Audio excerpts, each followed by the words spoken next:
দেখেছো যে আম সত্তর কালার এতটা লাল? আমের কালার কি কোনোদিনও এতটা লাল হতে পারে? ঠিক আছে, আম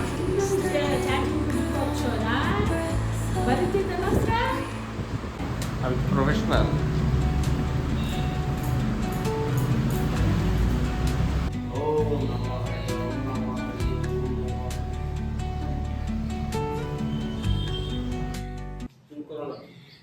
গুড মর্নিং। আজকে হয়তো ব্লগের থাম্বনেল এবং টাইটেল দেখে তোমরা বুঝেই গেছো অলরেডি যে আজকে কি। আর তোমরা এই ব্লগটা পাচ্ছ নববর্ষের ঠিক পরের দিন, তবুও সকলকে জানাই শুভ নববর্ষের অনেক অনেক অনেক শুভেচ্ছা। আর আজকে আমাদের এই নতুন অফিস, কথায় আছে যে নিউ হোপ নিউ হোম, তো এটা সেকেন্ড হোম।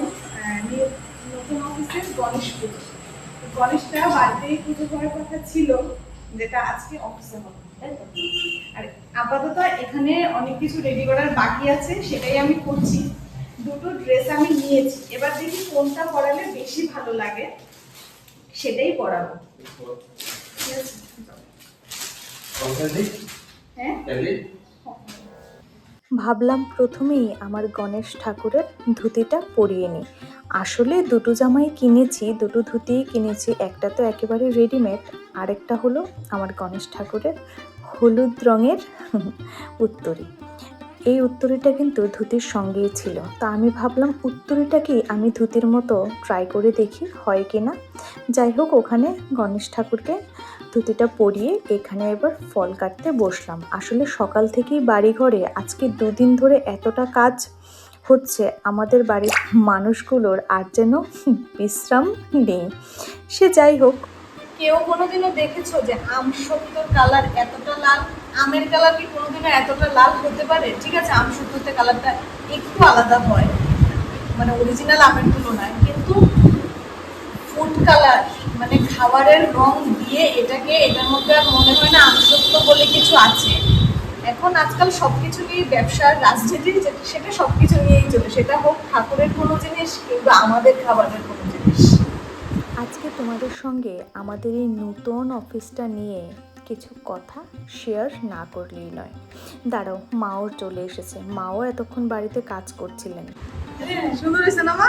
সুন্দর হয়েছে। আর ওইটা হচ্ছে বটের ধুতিটা, সেম সেম এর দুটোটা।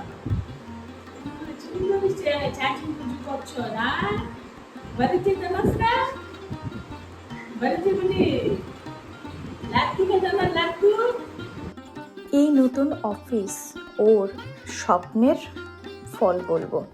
আসলে এটা শুধু শুরু মাত্র।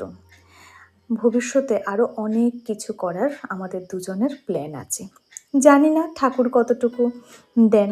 আসলে ঠাকুর সঙ্গে থাকলে আর মা বাবার আশীর্বাদ সঙ্গে থাকলে আমাদের মনে হয় জীবনে সব কিছু করাই সম্ভব।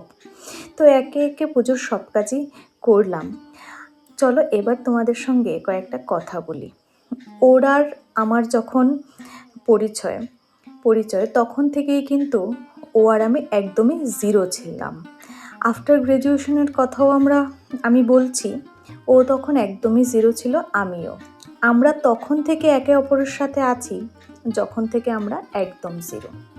একে একে আমরা দুজনেই পরিশ্রম করেছি এবং করছি, আর আমার পরিশ্রমের তুলনায় ওর পরিশ্রমটা 1000 গুণ বেশি। আমি কখনো আজ পর্যন্ত ওকে দিনের বেলায় কোনোদিনও আধ ঘন্টা রেস্ট করতে দেখি কি না বলাটা সন্দেহময়। যাই হোক, আর এখানে আমাদের গাছে আজকে যেন 11 রকমের ফুল ফুটেছে। কোনোদিনও কিন্তু এটা হয় না। আসলে ওই যে ভক্তি, বিশ্বাস, কিংবা তোমরা কোইন্সিডেন্সই বলতে পারো, যেটাই হোক। আর কিছু ফুল তো কিনে আনতে হয়ই, কারণ একটা পুজোতে তো আর কয়েকটা ফুল দিয়ে হয় না, প্রচুর ফুল লাগে। মনের শান্তি আসে, ভক্তি আসে। আর ফুল মানেই তো দেখলেই আমার মনে হয় যেন ফুলটা গাছেই থাক। যাই হোক, এই নতুন অফিস হলো, আস্তে আস্তে এই অফিসের আরও অনেক কাজ বাকি আছে। ফ্লোরে ম্যাট পাতানো, পর্দা লাগানো, আর বাকি আরও চারিদিকে কার্টেন্সগুলো লাগবে, আরও অনেক কিছু বাকি আছে। ওই যে বললাম, এটা শুধুমাত্রই শুরুতেই এতগুলো কাজ একসাথে করে ওঠা সম্ভব নয়। আরও কিছু কথা বলছি। আজকের দিনে হয়তো এই ভিডিওটা দেখে তোমরা খুব খুশি হবে, আবার কেউ কেউ এরকমও আছেন যারা খুশি হবেন না। আসলে সকলকেই আমার ধন্যবাদ, সকলকেই একদম আন্তরিকভাবে আমি ধন্যবাদ জানাচ্ছি সবসময় দৃষ্টিটা এইখানে রাখার জন্য। আসলে আজকের দিনে ভেবেছিলাম এখানে আরও কয়েকজন মানুষ থাকবেন, কিন্তু হলো না, আর সেটা নিয়ে মনে কোনো দুঃখও নেই। যাই হোক, এখানে ঠাকুরমশাই এসেছেন এবং বসেছেন, আর এখানে আমার গণেশ বাবাকে বসানো হলো। আর কেমন লাগছে আমার গণেশ বাবাকে একটু তোমরা বলো তো। আর এখানে ও ঘরটাও জল ভরে নিয়ে এলো, আর এখানে বাকি আয়োজন করছি আমরা। দাঁড়াও, মা আবার বলছে মার থেকে আস্তে আস্তে সব কিছু শিখে রাখতে হবে। হ্যাঁ, সেটা তো শিখতেই হবে, কারণ বাড়িতে মনসা মা আছেন, গণেশ ঠাকুর আছেন, আমাদের রাজলক্ষ্মী মা আছেন, গুরুদেব আছেন, গোপাল আছেন। আস্তে আস্তে আমাকে সবই শিখতে হবে। আর আমি সবসময় চেষ্টা করি মার হাতের কাজগুলো যেন আমি ধরে রাখতে পারি। তো যাই হোক, চলো এখন পুজোটা শুরু হোক।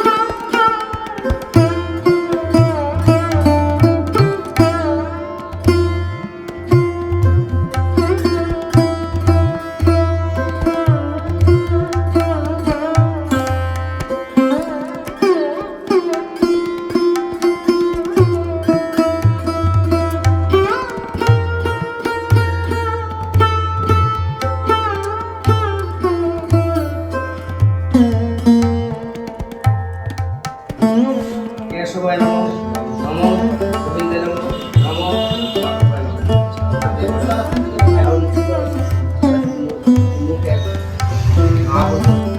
আর আমাদের এই ঠাকুরমশাই আমার কিন্তু ভীষণ শ্রদ্ধার একজন মানুষ, আমাদের সকলেরই। উনি এত ভালো পুজো করেন, তোমার দেখলে, পুজোয় বসলে, নিজে অভিজ্ঞতা করলে মনটা যেন ভীষণ শান্ত লাগে। আর আমার হাজব্যান্ডের নাম আর ঠাকুরমশাইয়ের নাম একই নামে, সেটা আরও বেশি মজার। উনিও আমাকে ভীষণ ভালোবাসেন, আর আমরাও সকলে। তো এখানে পুজোয় বসলো, পুজোটা হতে অনেকক্ষণ সময় লাগবে। তার মাঝে আরও কিছু আয়োজন আছে। বা কথা বলতে বলতে চলে এলো আইজ্যাকও। আসলে আইজ্যাক কে, দাঁড়াও, তোমরা আস্তে আস্তে সকলে সব কিছুই জানতে পারবে। আগে আজকে পুজোটা হোক, তারপরে তো আরও অনেক কথা আছে, সব বলবো।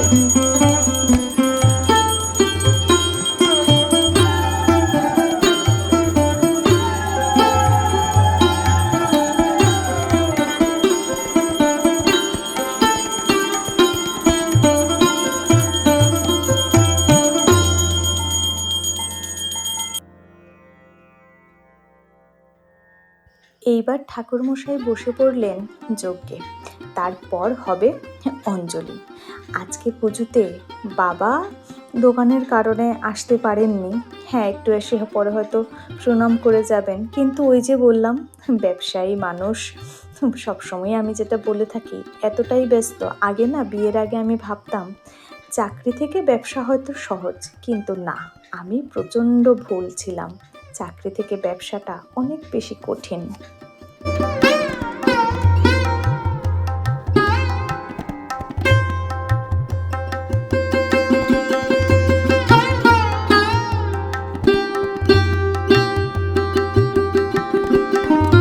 অফিসটার দিকে যখনই আমি তাকাই না কেন, মনে হয় ওর পরিশ্রমটা যেন চোখের সামনে জল জল করছে।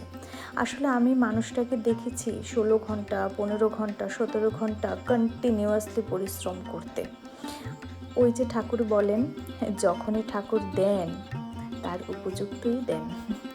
আসলে আজকে গত বছরও ভেবেছিলাম পুজোটা করব, কিন্তু কোনো কারণে হয়ে ওঠেনি। এইবার পুজো নিচ্ছেন অফিসে, ব্যাপারটা দারুণ, তাই না?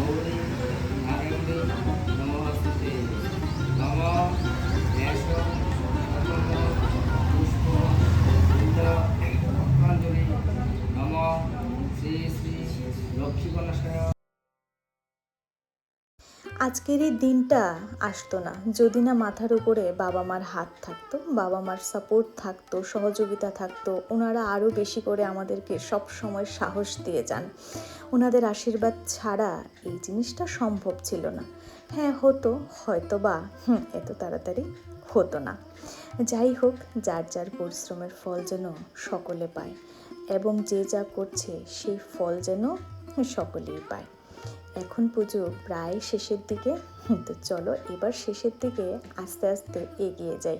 এই যে আমি দূরে থেকে চাকরি করছি, এটাও কিন্তু বাবা মায়ের সহযোগিতা ছাড়া হয়তো জিনিসটা আমার জন্য আরও বেশি ডিফিকাল্ট হয়ে পড়তো, কিন্তু বাবা মা আছেন বলেই আমরা আছি। সবসময় আমি এই কথাটাই মনে করি।